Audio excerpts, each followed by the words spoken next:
आज हम पासा की एक महत्वपूर्ण class no surface common dice के बारे में पढ़ेंगे। No surface common dice. इसके पहले बेटा आपको मैंने 1 सरफेस कॉमन डाइस और 2 सरफेस कॉमन डाइस के बारे में बताया। आज हम बेटा नो सरफेस कॉमन डाइस के बारे में पढ़ेंगे। इसको हिंदी में कहा जाता है कोई भी सतह समान है। कोई भी सतह समान नहीं। इसमें बेटा एक खास बात होती है कि इसमें सिर्फ हम अंक 6 तक के अंक ही लिख सकते हैं। 1, 2, 3, 4, 5 और 6 इन अंकों को ही सिर्फ लिखा जा सकता है। लिखा जा सकता है। इसमें प्रश्न बेटा 2 आकृतियों के रूप में भी दिया जा सकता है और आपकी एक आकृति के रूप में भी सवाल दिया जा सकता है।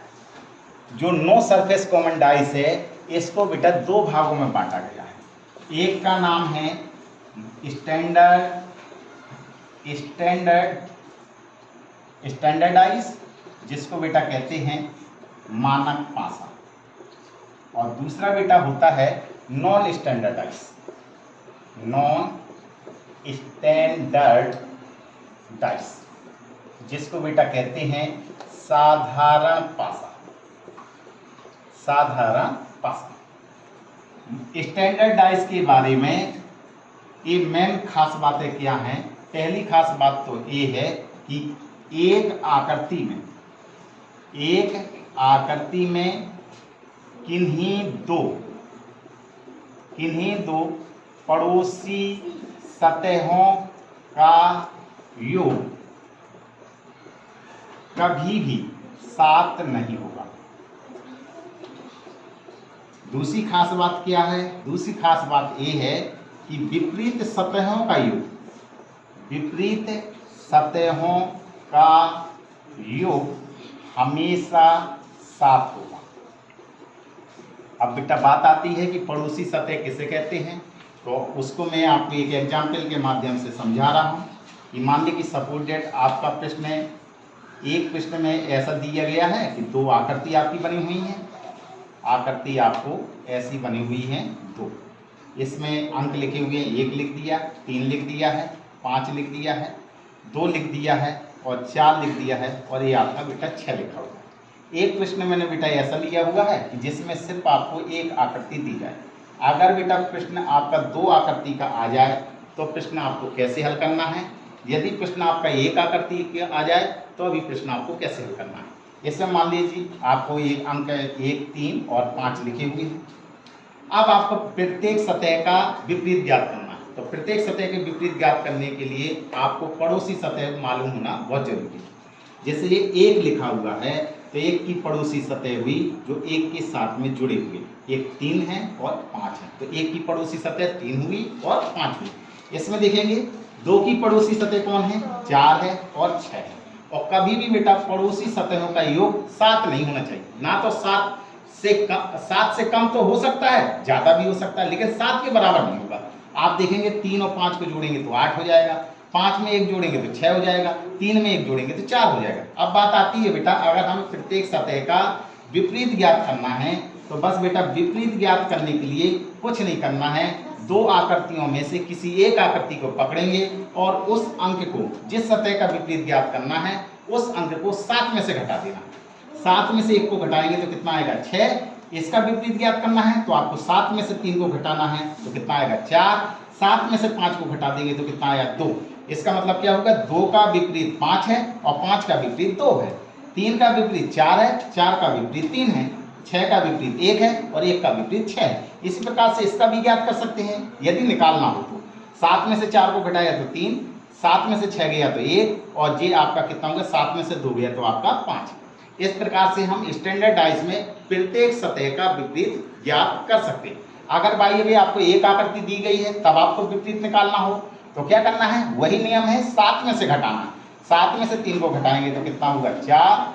7 में से 5 को घटा देंगे तो कितना होगा? 2 और 7 में से 1 को घटाएंगे तो कितना होगा? 6। ये आपके बेटा विपरीत निकल आए। तो हम स्टैंडर्ड डाइस में प्रत्येक सतह का विपरीत ज्ञात कर सकते हैं। ठीक है, नॉन स्टैंडर्डाइज की। तो नॉन स्टैंडर्डाइज में बेटा खास बात क्या होती है, एक खास बात तो ये है कि एक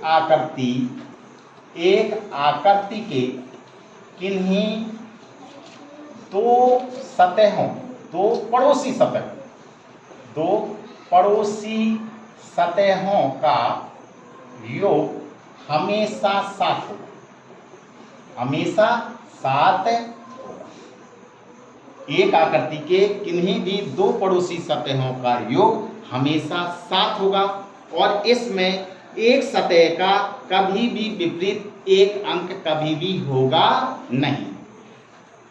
अगर हमें विपरीत निकालना है तो कैसे विपरीत निकलता है, एक सतह के एक अंक ना निकलकर वे सभी तीनों सतहें विपरीत होंगी जो इस आकृति में न दिखाई पड़ती। तो देखिए बेटा कैसे हम लगाते हैं सवालों को।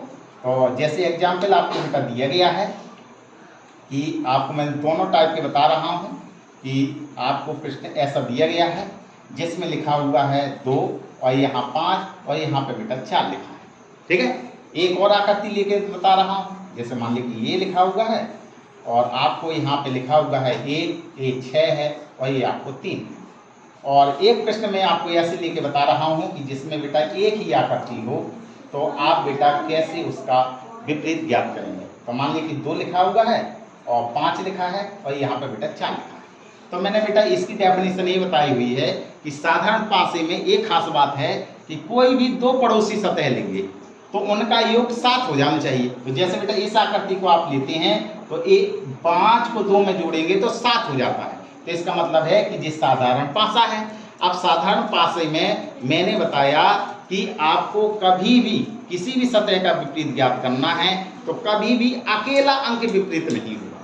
तो कौन सा विपरीत होगा, अब एक आकृति को हम पकड़ते हैं तो इस आकृति में जरा देखिए कि कौन कौन से अंक हैं जो 1 से 1, 2, 3, 4, 5, 6 इन अंकों में से नहीं मौजूद है। तो कौन सा मौजूद नहीं है, 2 मौजूद है, 4 मौजूद है, 5 मौजूद है, लेकिन कौन सा मौजूद नहीं है, एक तो आपका 1 मौजूद नहीं है, दूसरा या तो 1 हो सकता है या आपका बेटा 3 हो सकता है या आपका बेटा 6 हो सकता है।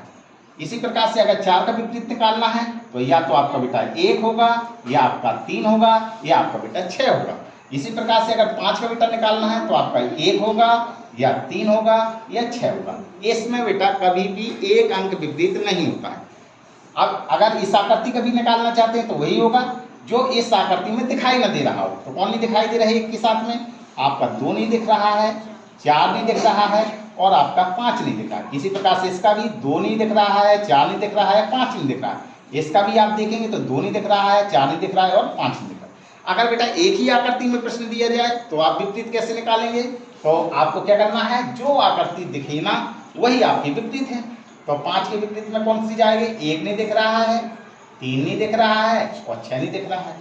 इसी प्रकार से इसका देखेंगे तो आपको 1 नहीं दिख रहा है, 3 नहीं दिख रहा है और 6 नहीं दिख रहा है। इसका विपरीत निकालना है तो आपका 1, 3 और 6, अर्थात नॉन स्टैंडर्डाइज में किसी भी सतह का विपरीत ज्ञात करना है तो वे सभी सतहें उसकी विपरीत होंगी जो दिखाई न दे रही। ठीक है, इतना समझ में आया। Thank you.